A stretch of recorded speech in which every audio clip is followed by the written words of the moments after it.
नमस्कार दोस्तों। आज हम पढ़ेंगे चेन सर्वेइंग। चेन सर्वेइंग एक प्रकार की लैंड सर्वेइंग है।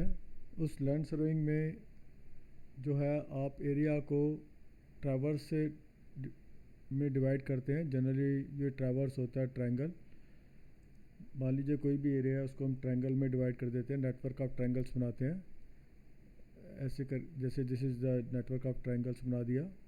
ओके, कोई भी नेटवर्क ऑफ ट्रायंगल बना दिया, क्योंकि ट्रायंगल एक ऐसा फिगर है जिसको हम साइड से ड्रॉ कर सकते हैं। मतलब कोई angular no angular measurement is required.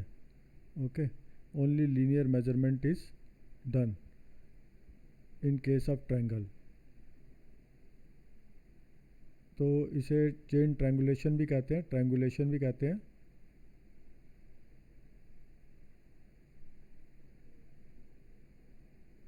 This is the triangulation is the you can से principal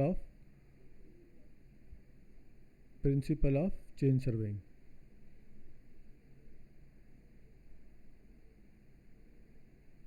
principle of chain surveying क्या होता है? Divide the area into triangles, network of triangles.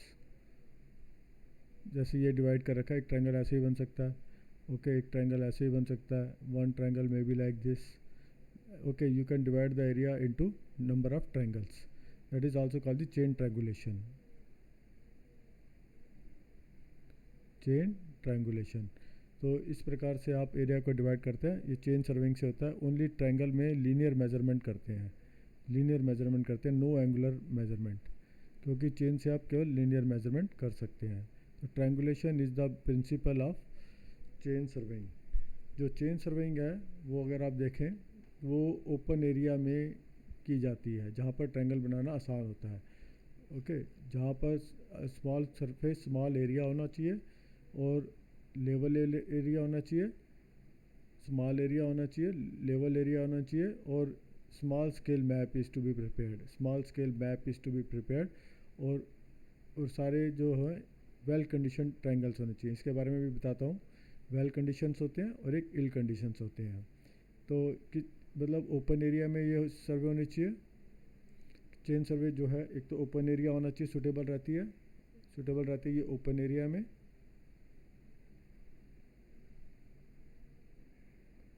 Okay, और जहाँ पे ट्रायंगल आसानी से फॉर्म हो सके। और ओपन एरिया, स्मॉल एरिया।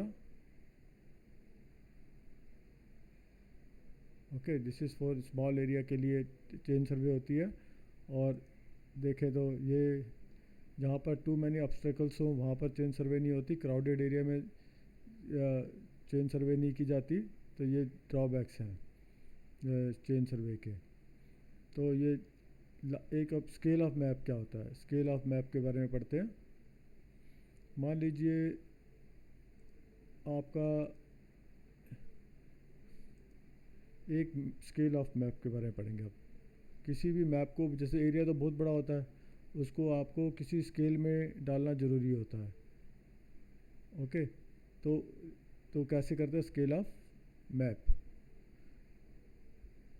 अगर मैं कहूँ 1 सेंटीमीटर इक्वल टू 1 मीटर, यानी कि जो मैप में 1 सेंटीमीटर है, तो वो जो ग्राउंड पे है वो 1 मीटर है, तो क्या होगा? Scale 1/100। That is called the R F, representative fraction, R F. Okay, अगर मैं कहूँ 1 centimetre equal to 10 metre on the ground, okay, तो ये हो गया 1/10, 1/1000। Okay, R F equal to 1/1000। Okay, एक मीटर में 100 सेंटीमीटर होते हैं, तो 1 मीटर इक्वल टू 100 सेंटीमीटर। जो ग्राउंड में 10 मीटर है, वो स्केल में, मैप में 1 सेंटीमीटर है। तो इस रिप्रेजेंटेशन को कहते हैं आर एफ। तो कोई भी स्केल्स जब होता है तो उसको आर एफ में डिवाइड करते हैं। तो अब ये देखिए, अगर 1 centimetre map represents a large distance, मतलब 1 सेंटीमीटर 10 मीटर को या 100 मीटर को डिपेंड करता है, this is called small scale map. That is called the small scale. Are F is low. Okay, R F is low. और एक जो है सेंटीमीटर, अगर 1 मीटर को डिपेंड करता है, then R F is more. This 1/100 is more than, that is this is called the large scale map. Okay, तो this is large scale और स्मॉल स्केल आप समझ गए होंगे। जैसे मान लीजिए अगर मैं कहूँ 1 centimetre equal to 25 metre, 1 centimetre equal to 1 centimetre equal to 2 metre. Okay, तो क्या हो गया 1/200 RF। अगर मैं कहूँ 1 centimetre equal to 4 metre, then RF equal to 1/400। तो this is called small scale map.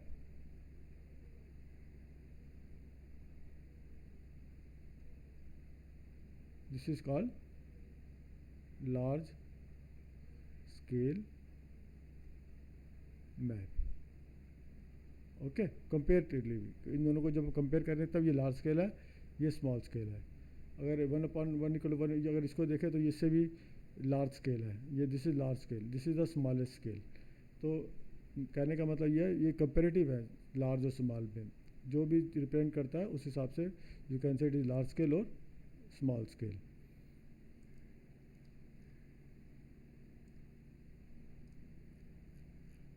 Okay, ये ट्रायंगल्स हैं। ओके, इसमें देख रहे हैं सारे एंगल जो है 60 डिग्री के हैं। Okay, this is called the well ideal condition triangle, ideal triangle जो सब तीनों 60 डिग्री के हैं, तो that is called the ideal triangle.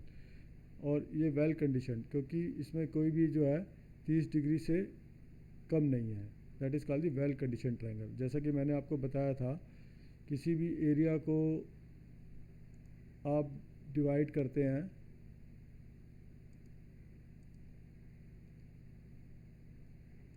किसी भी एरिया को आप डिवाइड करते हैं ट्रायंगल्स में, तो ट्रायंगल का एक वेल कंडीशन ट्रायंगल होता है जब ये सारे 60 degree ideal condition, then all the triangles are 60 degree,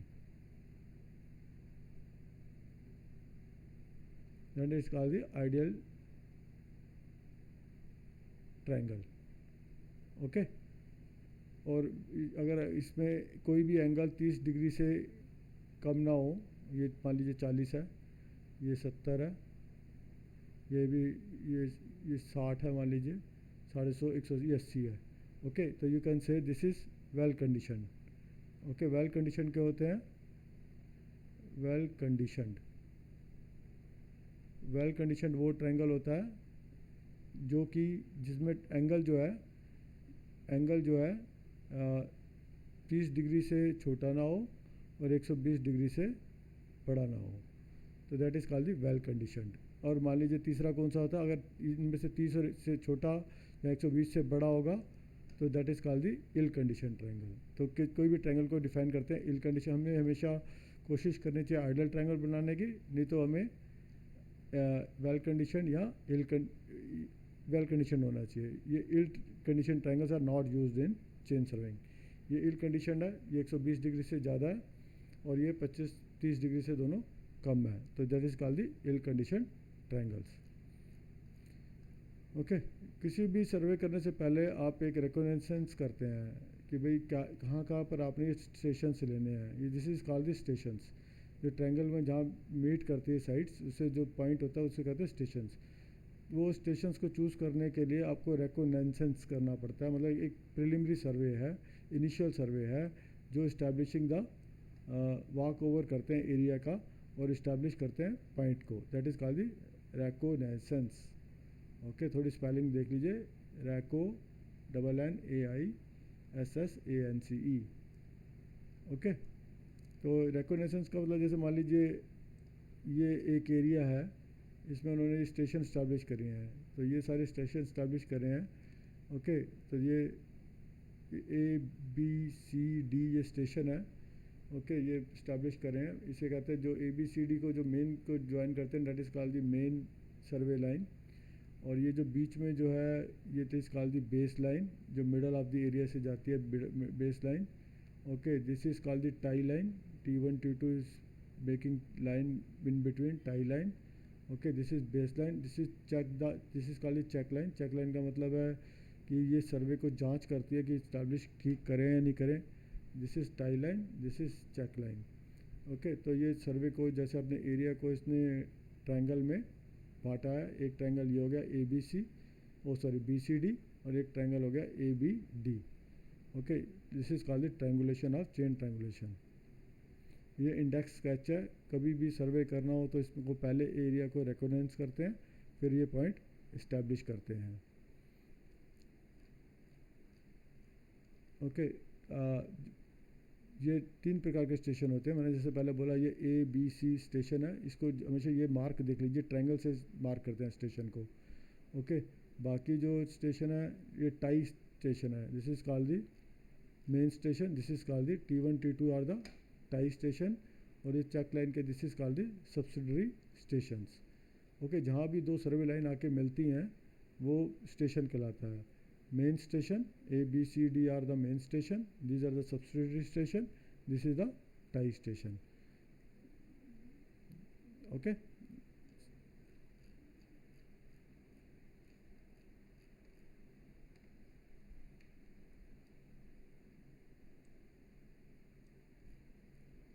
okay, tie station is determinated by T, और ये ऐसे गोला मार के पॉइंट माना जाता है।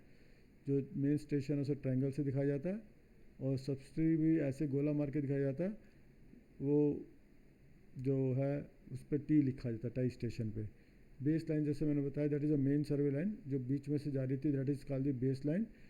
It most important line of the survey line, generally the longest main survey line, and it is considered as base line. Okay, ये जो बेस लाइन को should be taken in the thorough fairly ground. एक होती है check line. Check line क्या होती है, यदि कोई भी इस्टेब्लिश करने के बाद बीच में एक लाइन डाल देते हैं ताकि check the accuracy of the triangles. Okay, that is called the check line. Interior detail के लिए भी ये काम आती है। ये ऑफसेट। ओके, ये चेन लाइन है, इसके ये कितनी दूरी पे है, that is called the offset. अगर आप इस फिगर में देखें, अगर देखें मान लीजिए एक चेन है, ये एक ट्रायंगल है। ओके, हम एक सिंपल एक ट्रायंगल की बात करते हैं। ये एरिया बेस स्टेशन है, ये ट्रायंगल है मान लीजिए, ये हो गया सर्वे स्टेशन हो गया। ओके, ये सर्वे स्टेशन हो गया। ओके, अब मान लीजिए एक पेड़ है यहाँ पे। Okay, this is tree. Okay, ये जो ये सर्वे लाइन मान लीजिए ए बी है, और ये सी है। ये जो डिस्टेंस है इस सर्वे लाइन से, ये परपेंडिकुलर ड्रॉ कर दिया हमने। ये जो डिस्टेंस है that is called the offset. ये 90 डिग्री पे लेते हैं। ओके, जितनी दूरी पे ये पेड़ होगा ये डिस्टेंस डी मेजर कर, this is offset O1, you can से O1 ऑफसेट। यहाँ से यहाँ तक डिस्टेंस मेजर कर लिया ए से, और इस सर्वे लाइन के ऊपर, और ये आपने इसका ये डिस्टेंस मिल गया, ये ऑफसेट आ गया। अगर इनसाइड भी कर सकते हैं, जनरली ये बाहर की लाइन होती है, इनसाइड करना एक और ये हो सकता है, that is called the offset. Okay, offset measure करते हैं किसी भी सर्वे लाइन। मान लीजिए एक यहाँ पर पोल है। ओके, तो ये डिस्टेंस डी है, ये ऑफसेट O2 हो गया। ये हो गया सी ए सर्वे लाइन से, ये डिस्टेंस जो हो गया पोल का, ये ऑफसेट हो गया। ये सी ए सर्वे लाइन, ये डिस्टेंस भी मेजर कर लेंगे सी से ए तक, एक्स मान लीजिए, एक्स पे ये ऑफसेट आ गया। तो ये रिकॉर्डिंग भी करना भी सिखाएंगे कैसे रिकॉर्ड करते हैं, तो आपको ये टर्म आ गई ऑफसेट। ऑफसेट भी कई किस्म के होते हैं, वो बाद में हम डिस्कस करेंगे। ये जो हमने डिस्कस किया that is called the perpendicular offset.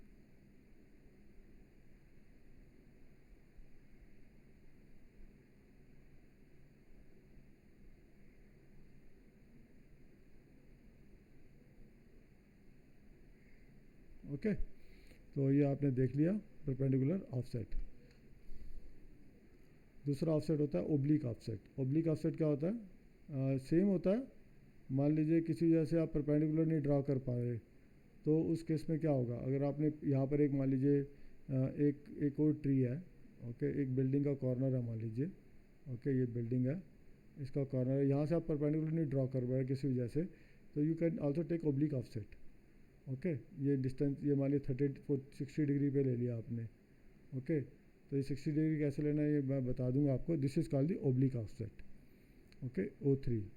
तो this kind of offset is called the oblique offset.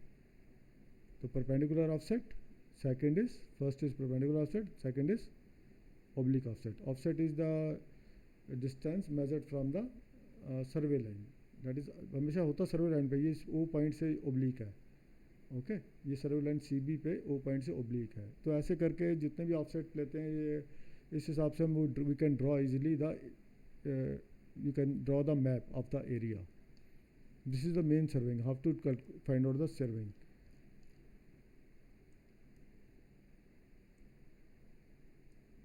Okay. Oblique offset is always taken as 2. ये right है ये बात. अगर आपको oblique offset लेने हैं, okay, जैसे मैं आपको बता रहा था, तो you have to take 2.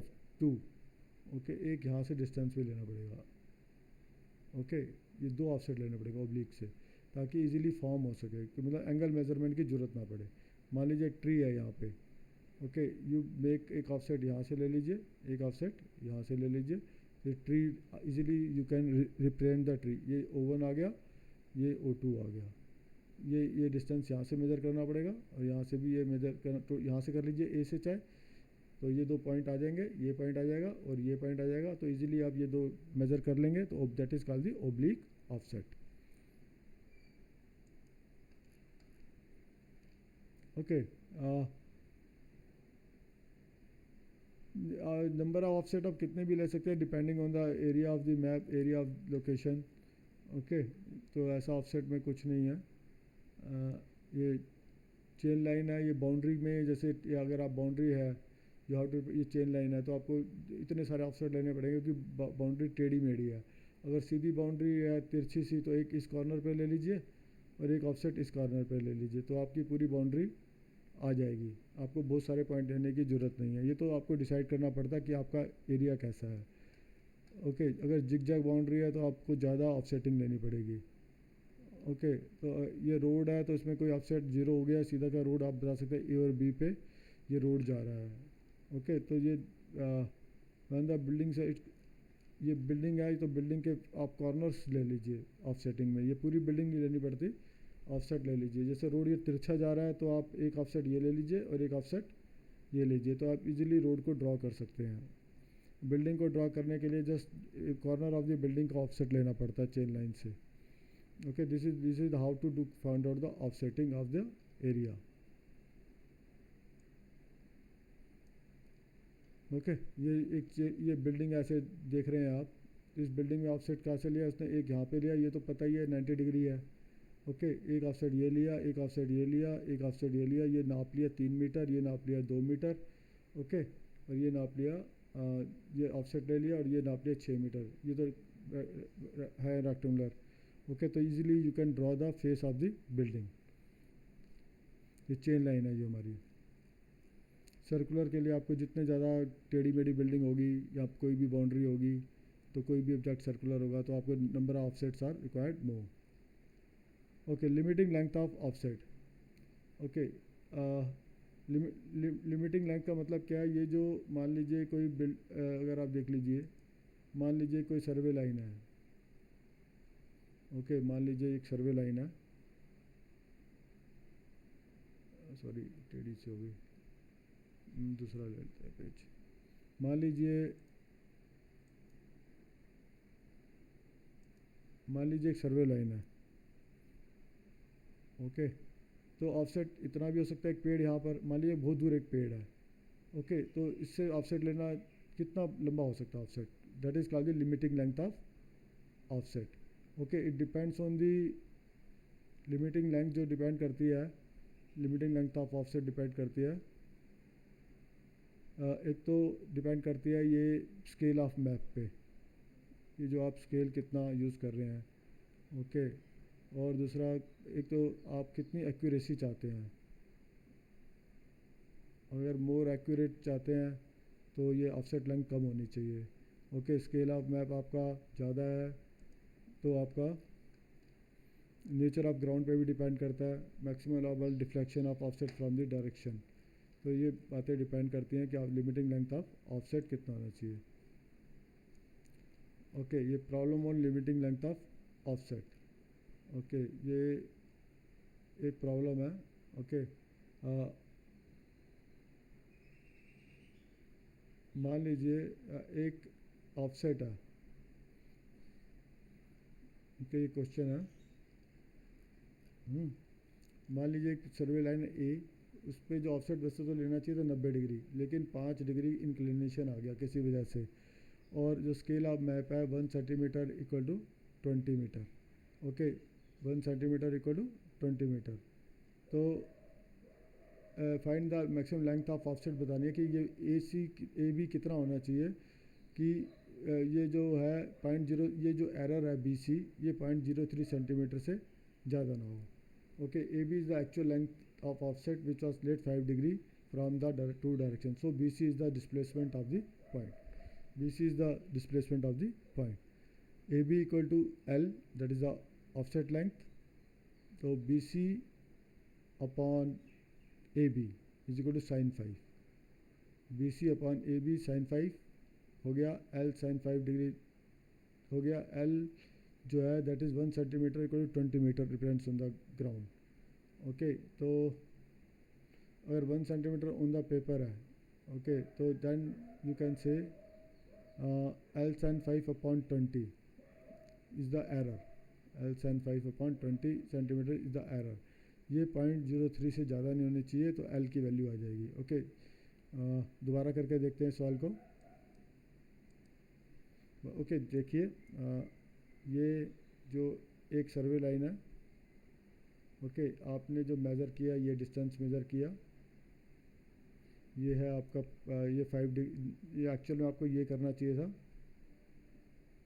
Okay, ये आपकी एरर है, B C is error.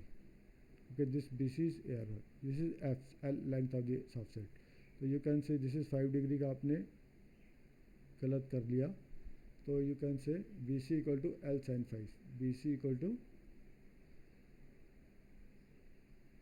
L sine 5। Okay, तो ये जो एरर है, ये जो L sine 5 is the error. इसको जो स्केल में आएगी ये एरर, वो 20 से डिवाइड कर दिया। ओके, एल इन मीटर में लिया तो 20 से डिवाइड कर दिया, तो ये एरर जो है 0.03 मीटर से ये अलाउड है, दैट इज़ 0.03 से ज़्यादा नहीं होनी चाहिए। Okay, this is should not be more than 0.03 centimetre. Okay, तो ये एल की वैल्यू आ जाएगी, आपकी एल की वैल्यू आ जाएगी इस सॉल्व करने पे, L equal to, okay, L equal to आ गया आपका 6.88 मीटर। तो लिमिटिंग लेंथ होगी आपका 6.884 मीटर। ओके, तो this is a problem, you can easily find out कि लिमिटिंग लेंथ आके निकालने का प्रॉब्लम है।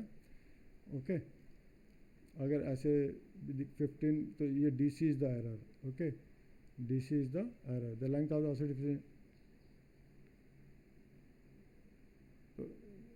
Parallel to the chain line. तो ये दो एरर हैं, ऐसे बी सी और सी डी, इसको भी लिमिट कर दिया गया है। ओके, तो इस हिसाब से आप इसके दोनों के हिसाब से भी निकाल सकते हैं लिमिटिंग लेंथ। दो parallel to the chain line and इसमें जो है the length of the offset is 15 metre and the 15 metre length आपको दी हुई है इसमें।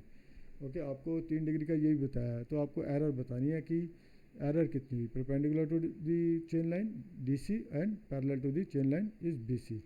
तो इसकी वैल्यू निकालने के लिए आपको ये वही सेम तरीका है, लगाएंगे और बी सी और सी डी निकाल लेंगे, तो वो आपको बता देंगे कितनी एरर हुई। Okay, this is the problems on limiting length. Thank you, आज के लिए इतना बहुत, फिर मिलते हैं। Okay, bye.